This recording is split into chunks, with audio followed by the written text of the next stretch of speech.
Boa noite. Vamos ver hoje no Repórter Brasil. A balança comercial brasileira fecha 2017 com o melhor resultado da história. Começam a valer as novas regras do Simples Nacional. As mudanças afetam as microempresas e autônomos. O Supremo Tribunal Federal pede um relatório sobre as condições do presídio em Aparecida de Goiânia. Uma rebelião deixou 9 mortos. Atrizes e produtoras de Hollywood lançam uma série de medidas para combater o assédio. E ainda, agricultores do Espírito Santo investem na produção de pinos. A resina da árvore serve para fazer colas, chicletes e até cera de depilação. De Brasília e com emissoras públicas de todo o país, começa agora o Repórter Brasil.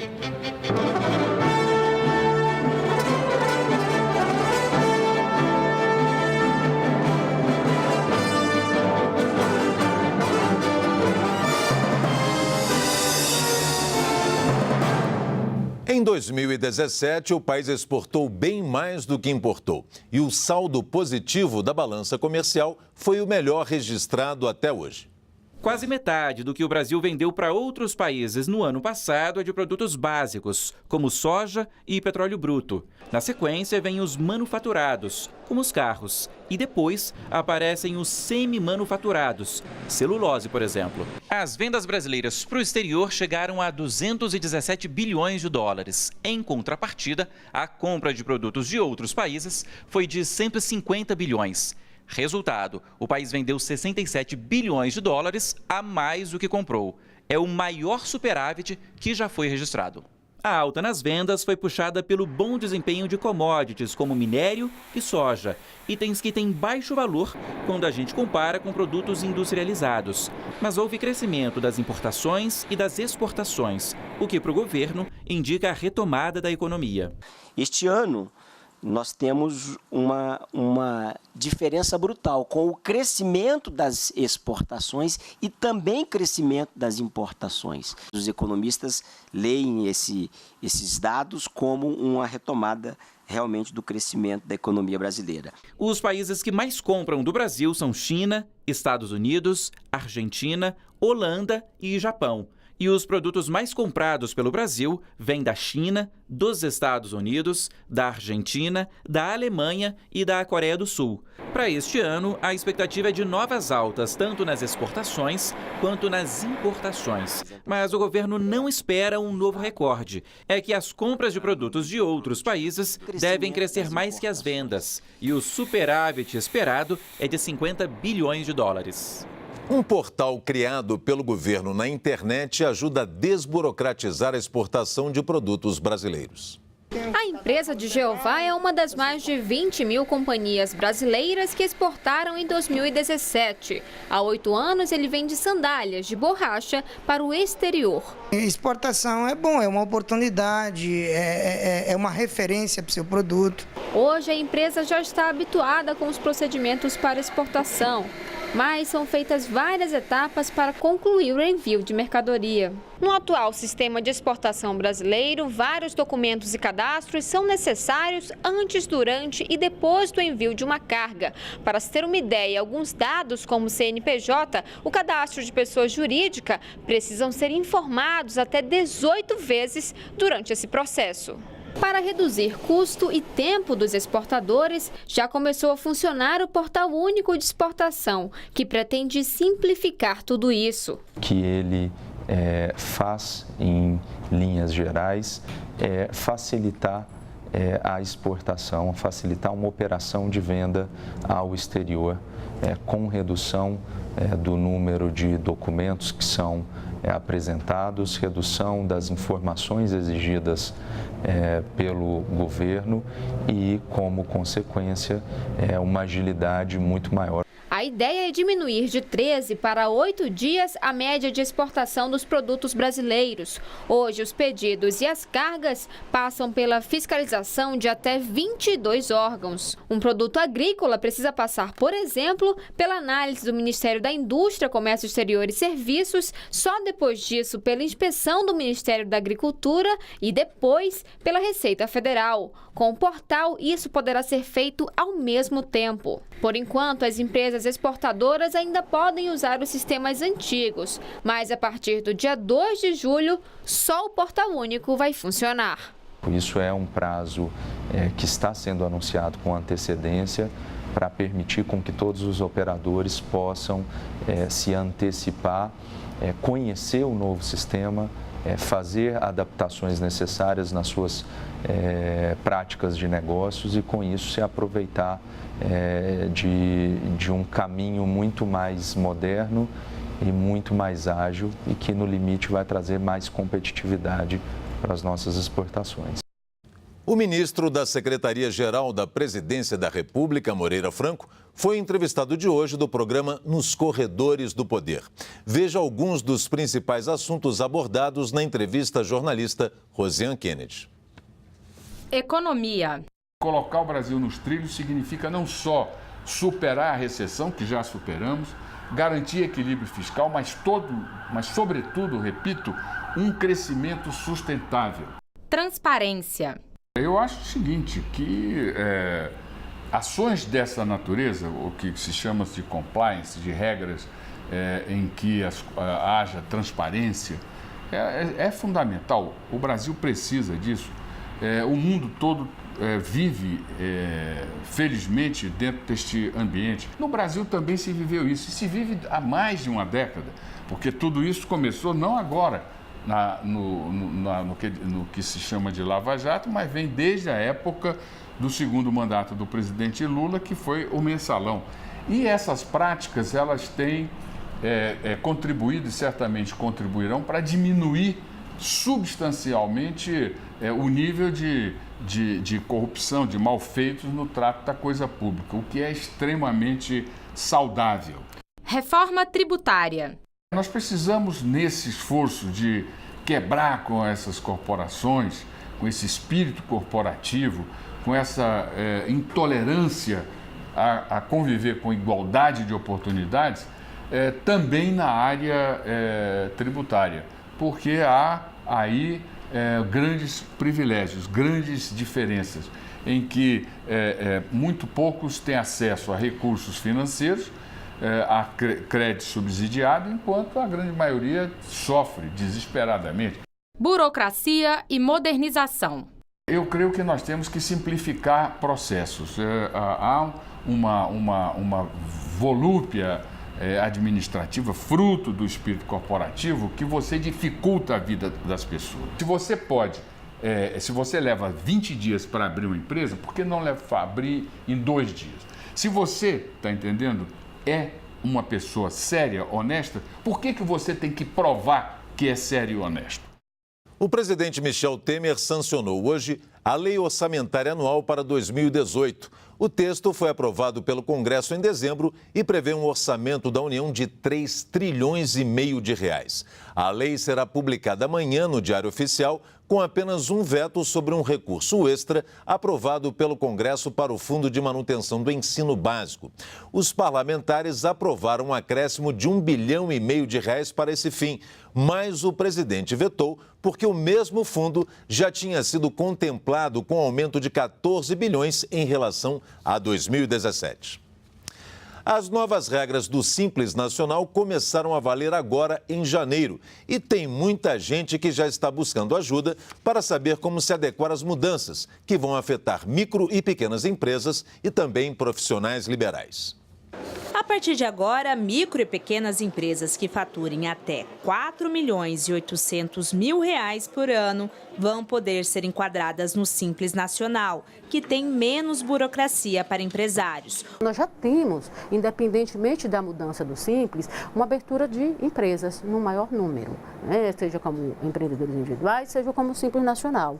E eles poderão já utilizar desses benefícios, dessas mudanças. Mas quem faturar mais de R$ 3.600.000 vai ter de pagar impostos para a União e para estados e municípios em guias separadas. O valor dos tributos não será mais fixo. Agora, a alíquota de impostos mensais vai variar de acordo com o faturamento dos últimos 12 meses. É uma situação de maior justiça, mas não sem sempre vai reduzir a tributação. Em alguns momentos vai aumentar, em alguns momentos vai reduzir. Outra mudança afeta a folha de pagamento. Se ela for superior a 28% do faturamento, a alíquota dos impostos ficará menor. Na prática, quanto mais o micro e pequeno empresário contratar, menores serão os tributos. Isso pode aumentar as contratações, mas também deixará as contas mais difíceis.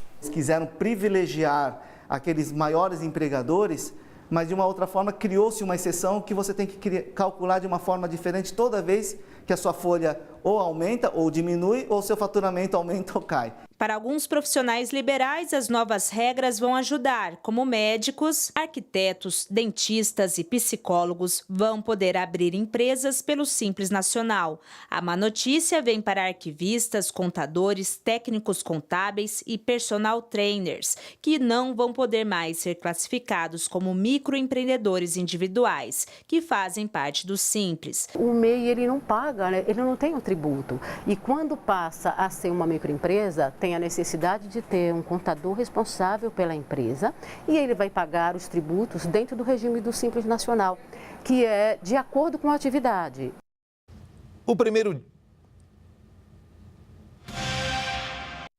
O mercado financeiro manteve a perspectiva de inflação oficial para este ano.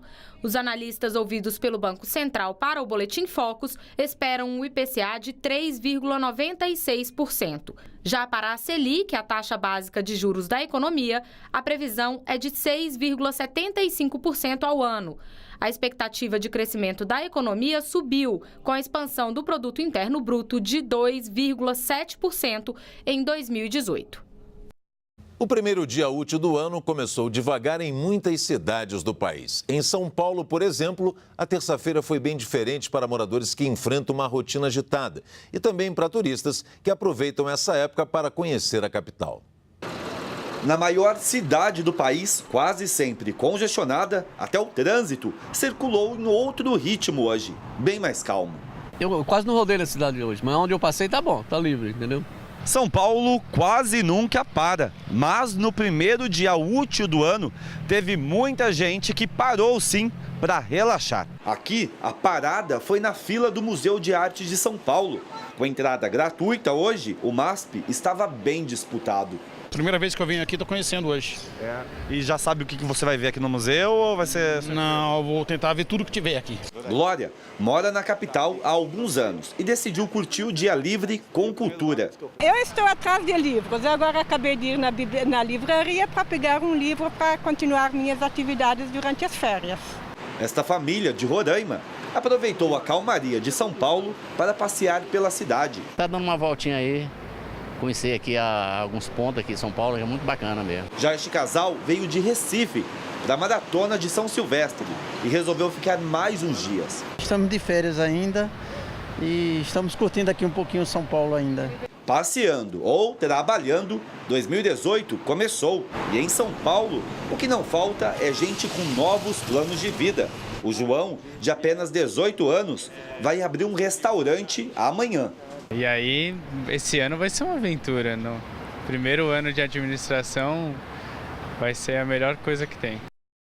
A Justiça Federal do Rio Grande do Norte suspendeu a liminar que permitia ao governo estadual usar recursos da saúde para o pagamento de salários atrasados de servidores. No sábado, a Justiça havia autorizado que mais de 200 milhões de reais repassados pela União fossem remanejados. O atraso dos salários foi um dos motivos que levou os policiais militares do estado a paralisarem as atividades no dia 19 do mês passado. Parte do efetivo voltou às ruas hoje, 2 dias após o Tribunal de Justiça do Rio Grande do Norte determinar o retorno das atividades sob o risco dos profissionais serem presos por insubordinação ou motim. A presidente do Supremo Tribunal Federal, ministra Carmen Lúcia, determinou hoje que o Tribunal de Justiça de Goiás envie em até 48 horas um relatório sobre as condições do presídio de Aparecida de Goiânia. Uma rebelião deixou 9 mortos e 14 feridos. 99 presos continuam foragidos.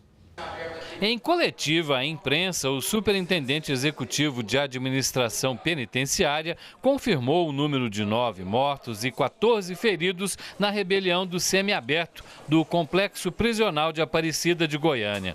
Dos 243 foragidos, 143 foram recapturados até o início da tarde. A polícia já iniciou as investigações para identificar os responsáveis pela barbárie. A ala C invadiu as demais alas, a A, a B e a D, e dali iniciou os atos de barbárie contra os seus rivais ali dentro daquele ambiente penitenciário. Houve carbonização de corpos e decapitação de 2. Motivação, coronel, para tudo isso? Motivação, divergências entre a atuação no mundo do crime, coincidindo aí com o tráfico de drogas. Dos 14 feridos, 6 ainda estão internados no Hospital de Urgências de Aparecida de Goiânia, um deles na UTI em estado grave. Uma série de medidas foram anunciadas para aumentar a segurança nos presídios goianos. Entre elas, a contratação emergencial de 1.600 agentes temporários. Foram transferidos 153 dali que estavam ali no evento para outras unidades, de forma que já deu uma desafogada ali na questão da lotação carcerária e a médio e longo prazo o restabelecimento de uma edificação de uma nova situação para a unidade semiaberta. Mais 9 pessoas morreram durante protestos no Irã. Em 6 dias de manifestações contra o governo, já são pelo menos 21 mortos. Ontem à noite, pessoas tentaram invadir e incendiar delegacias de polícia na província de Isfahan. 7 manifestantes, um policial e um integrante de uma milícia morreram, segundo a TV estatal. Os protestos contra a alta de preços começaram há 6 dias na cidade de Mashhad, mas logo se espalharam e se transformaram em manifestações contra a elite religiosa que domina o país. Cerca de 450 pessoas foram presas na capital Teherã nos últimos 3 dias. O líder máximo do Irã, o Ayatollah Ali Khamenei, afirmou que países com dinheiro, política, armas e serviços de inteligência se uniram para criar problemas ao regime islâmico. O presidente dos Estados Unidos, Donald Trump, tem tuitado diariamente em favor dos rebeldes iranianos. Hoje ele disse que o povo do Irã finalmente está agindo contra o regime brutal e corrupto do país e que todo o dinheiro que o ex-presidente Barack Obama deu de forma tola foi para o terrorismo e para o bolso deles. Trump também afirmou que o povo tem pouca comida, inflação alta e ausência de direitos humanos. A direita israelense colocou mais um obstáculo no caminho da solução para o conflito com os palestinos. No parlamento de Israel foi aprovado um projeto que aumenta o número de votos necessários para que qualquer parte de Jerusalém seja cedida a outros povos. Até agora, esse número era de 61, mas passou para 80 em um total de 120. Isso dificulta as negociações de paz, pois Jerusalém é sagrada para cristãos, judeus e muçulmanos, e os palestinos reivindicam a parte oriental da cidade como capital de seu futuro Estado. A decisão de hoje acontece menos de um mês depois que o presidente dos Estados Unidos, Donald Trump, irritou os palestinos, os líderes do Oriente Médio e a maioria das nações do mundo ao reconhecer Jerusalém como capital de Israel. No comércio, o termo taxa de conversão é usado para definir a porcentagem de pessoas que entram numa loja e se transformam em clientes. Às vezes, desistimos da compra pelos mais variados motivos. Preço, atendimento. Hoje a gente quer saber o que faz você sair da loja sem comprar. Talvez o ambiente da loja, né? O ambiente influencia bastante e o preço também. É isso que me influencia a não comprar. Porque depende da pessoa que vem te atender. Se ela tem boa vontade, a gente já se sente totalmente à vontade. Às vezes a pessoa não está num dia lá muito legal, daí a gente vê que a pessoa não quer muito vender, porque não está bem, por algum motivo, aí a gente já se retrai. A TV Brasil é 10. Você acompanha nossa programação em alta definição de som e imagem na operadora NET, no canal 531 em todo o país. E também estamos ao vivo no Facebook. Passa lá na nossa página e assista aonde quiser. Participe enviando suas críticas e sugestões e responda a nossa pergunta do dia. A seguir, durante as festas de fim de ano, 183 acidentes graves foram registrados nas estradas. Veja os detalhes em 2 minutos.